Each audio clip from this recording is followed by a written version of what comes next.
And I have no idea why I thought I could go to the gym. Obviously, we got NFL trade deadline. I'm assuming this is not going to be the only deal. I will go live after every single trade that we have here. This one, pretty big. Hockenson going to the Vikings. Obviously, we have to talk about what this means for TJ Hockenson. But I think that honestly, this matters a lot more for the other players on both rosters. Like, there's a big time loser in Minnesota we'll get to in just 1 second. But before we dive into it, as I set up this live stream, please, if you have not done so already, go down there, drop a like on this video, subscribe to the channel if you play fantasy football. If you have any takeaways, if you have any questions, of course, you can feel free to leave them in the comment section if you're watching this as a video later on. And as I set up this live chat here, of course, if you have not done so already, go sign up for Underdog Fantasy. On Underdog Fantasy, you can check out all those player props to our left. And when you sign up with promo code FLOCK, they're going to match your first deposit dollar for dollar. So it's pretty much free to check out.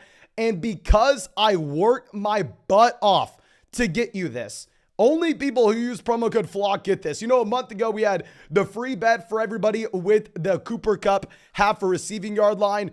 Work my butt off to get y'all this one as well. We are going to have Derrick Henry over under half a rushing yard only for people who use promo code FLOCK. So if you want access to this, you can find the link to Underdog in the live chat, in the description, in the comment section.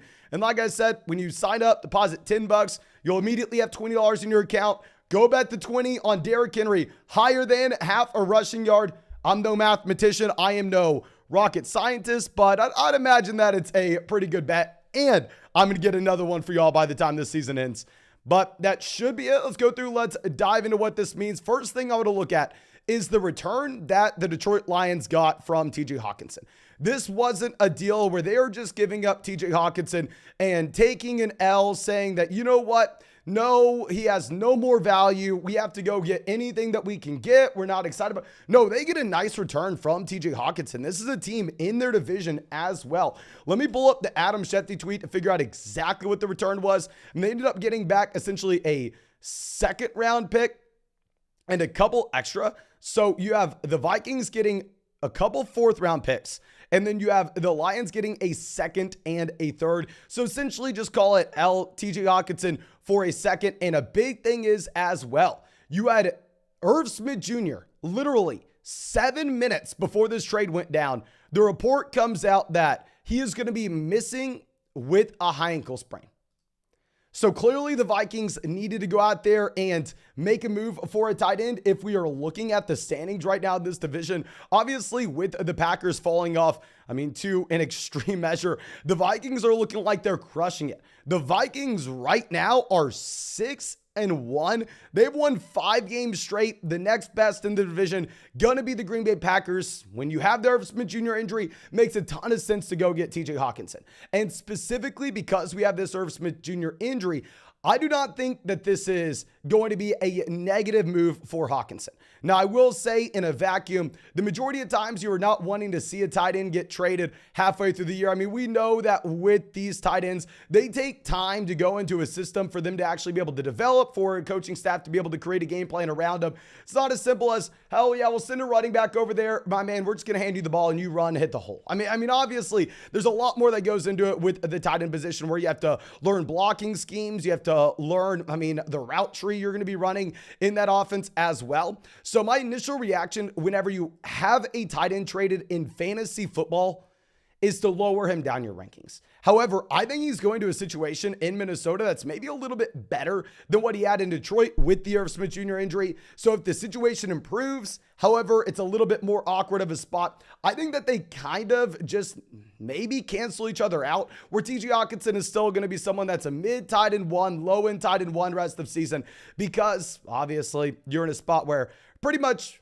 nobody else at the tight end position scores points. We had someone asking us in the live stream, I think last night, if we can go through and make a rest of season tight end rankings video. And I said, okay, well, here's how the video would go.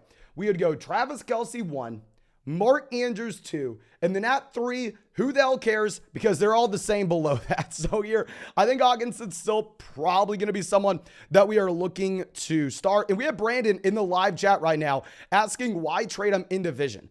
A big thing is, I know people hated us. Remember how much hate we got before the season when I said, hell, Dan Campbell, the favorite for head coach of the year or coach of the year, whatever the hell it's called, is probably a bad coach. If we take a step back, if we look at his track record, he's never proven anything. Don't get excited about the Lions. The Lions are 1-6. I think if you're asking why are they trading them in division, it's because the Lions have no shot to do anything this year. I know everybody says, oh my gosh, the Lions are rebuilding correctly. The Lions are in a great spot going forward. But let's be realistic with ourselves. I mean, I tweeted this out right when the trade was made. We said TJ Hockenson traded to the Vikings. The Detroit Lions continue to stockpile picks. Next year will be year 40 of this rebuild, and I'm sure they'll crush it. Obviously being sarcastic, and the Detroit Lions are always rebuilding, are always going out there and bringing in talented players because they're always at the top of drafts, and they're never going to do anything. So I don't think you have to worry too much about him being traded in division when the Lions are so far out that it doesn't really matter. And if we are going to be looking at what this means for players with the Detroit Lions offense, first thing is, I know a lot of people are going to be running to DeAndre Swift saying, oh, okay, well, they're going to have to run the ball a little bit more. DeAndre Swift's maybe going to get a few more targets around the line of scrimmage. I understand that thought process. I truly do, where I think you are looking at Swift, and yeah, you may see a few more targets because naturally just moving on from TJ Hockenson is going to provide more opportunity in this offense. However, Hockenson's not like Kyle Pitts, for instance. Hockenson can go out there and Hockenson can block. Hockenson's a very effective run blocker.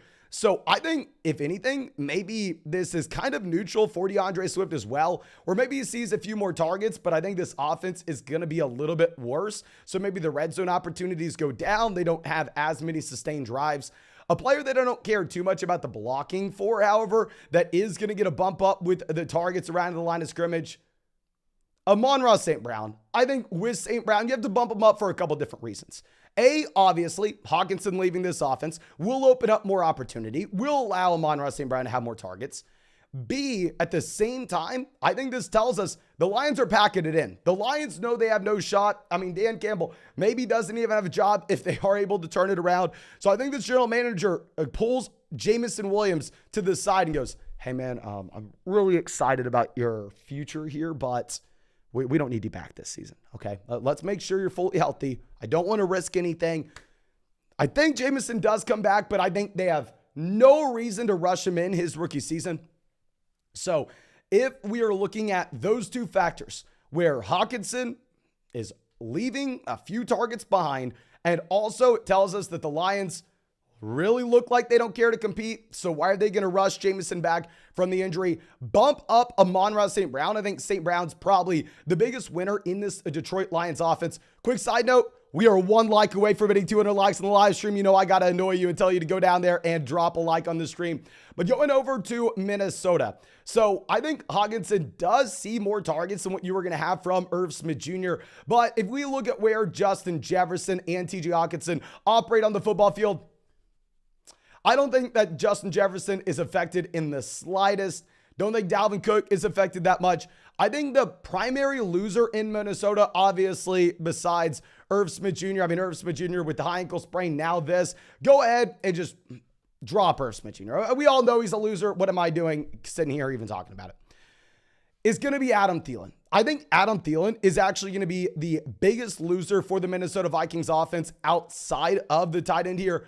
Where if you look at where Adam Thielen operates, it's not like Adam Thielen is running routes deep downfield. It's not like he's making double moves down there 15, 20 yards past the line of scrimmage like Justin Jefferson. We actually have the underdog props coming up from Minnesota. Let's see what we would do here. Let's go. What are you giving us for this Adam Thielen line? 50.5 receiving yards. I may go through and take the lower than 50.5 receiving yards on Adam Thielen now. If you are looking at the situation, he is the wide receiver that has the red zone role, operates a little bit closer to the line of scrimmage. That's why you drafted Adam Thielen, was for that touchdown upside. So I think maybe we just go ahead and say, RIP Irv Smith Jr., plummet him down your rankings. Adam Thielen is someone that we should be moving down as well. But the question is, how low should he be falling? Let me go ahead and let me pull up what we've had so far regarding the actual fantasy points per game, maybe come up with some players that we can go through and look to sell Adam Thielen for. I mean, I have a guy off the top of my head. If we could go out and we could sell Adam Thielen for someone like Garrett Wilson with Elijah Moore getting benched, with Garrett Wilson being an ascending player, I would really like that. If we could sell Adam Thielen, go get someone like Allen Lazard, I'd really like that. Right now, Adam Thielen's been let me sort this by points per game. It's been about the wide receiver 30 so far this year. So he's been a mid wide receiver 3. He is directly behind on a points per game standpoint Terry McLaurin, DK Metcalf, DJ Moore, directly ahead of Chris Godwin. I mean, obviously Godwin going down with injury. I think his points per game is meaningless. Judy, Shepard, Duvernay, Garrett Wilson. We would go through. We would trade Adam Thielen for the wide receiver 1 in Denver as well. Jerry Jeudy, not Cortland Sutton.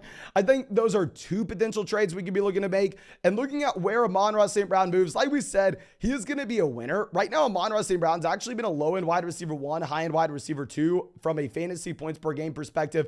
But keep in mind, very similar to Chris Godwin, Amon-Ra St. Brown's left games early. So I think if you are looking at him, probably a spot that we need to go ahead and say, this points per game, not too predictive of what we should expect going forward.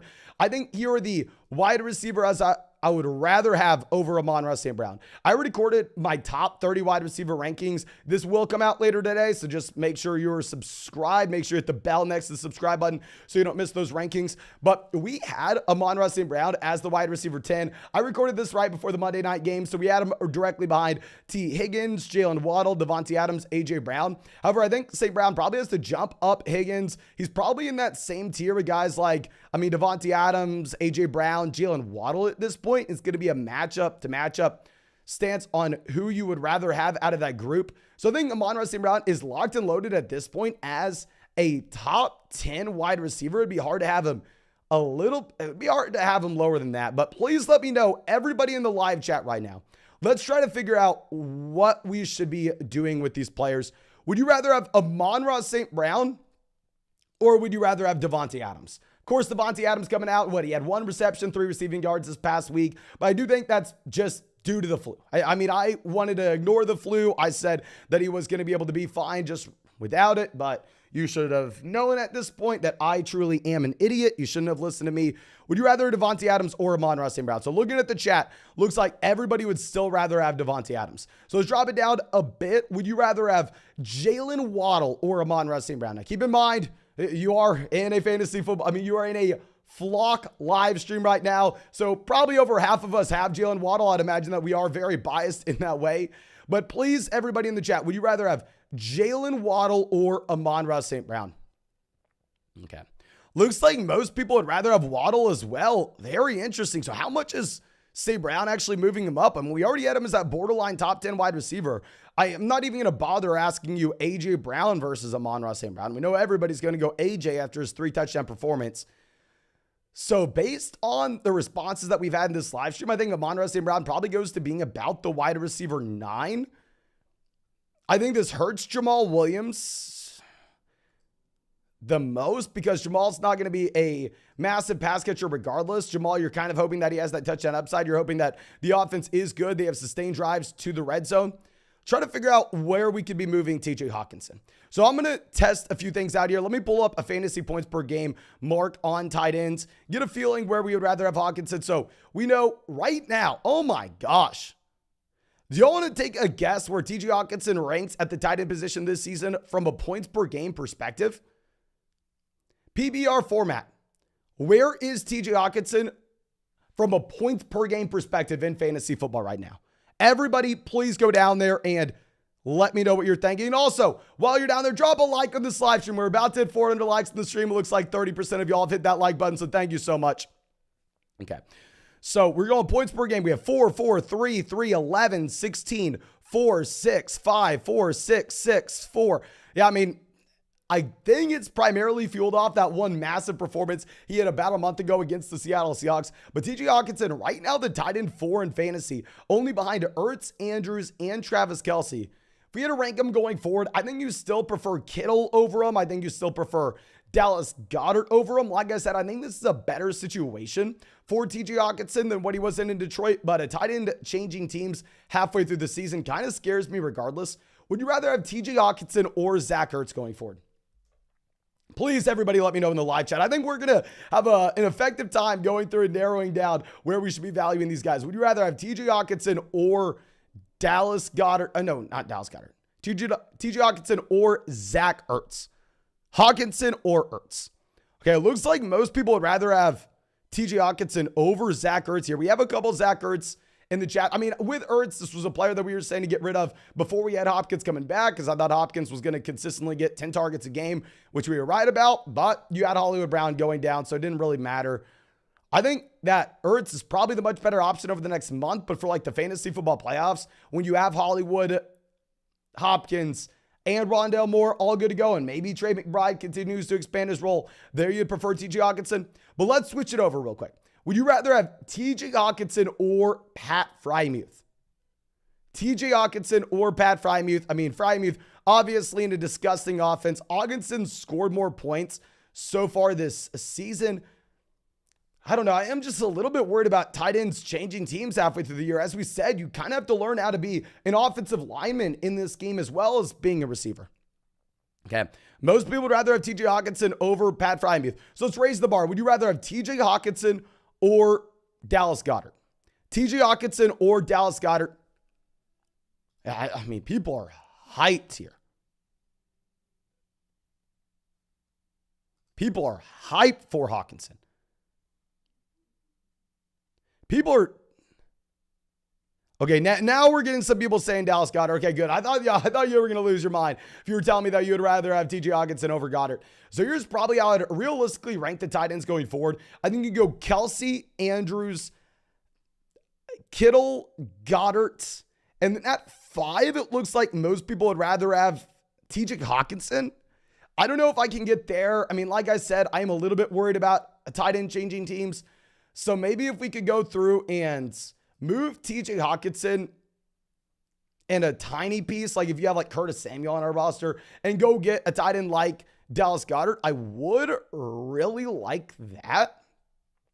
But I think that should be it. Does anybody have any questions regarding TJ Hockenson in the live chat as we wait for some questions to come in? If you have not done so already, drop a like on this live stream, subscribe to the channel. If you want to check out any of these player props, you can see them on Underdog Fantasy. The link in the live chat, the link in the description, the link in the comment section. When you sign up for Underdog and use promo code FLOCK, they're going to match your first deposit dollar for dollar up to 100. So it's essentially free for you to check out. Available in damn near every single state. And because I worked my butt off to get y'all this, we're going to have another free bet this week. The Derrick Henry half a rushing yard, only for people who signed up for Underdog with promo code FLOCK. So if you signed up with a different code, I'm sorry, you're not going to see it. You're not going to have it. I worked my butt off to get everybody in the flock this. So please make sure you're going down there and taking advantage. Also supports the channel a ton on Underdog. They also have weekly best ball drafts you can hop in. I may or may not have gone overboard and drafted over 700 teams this year.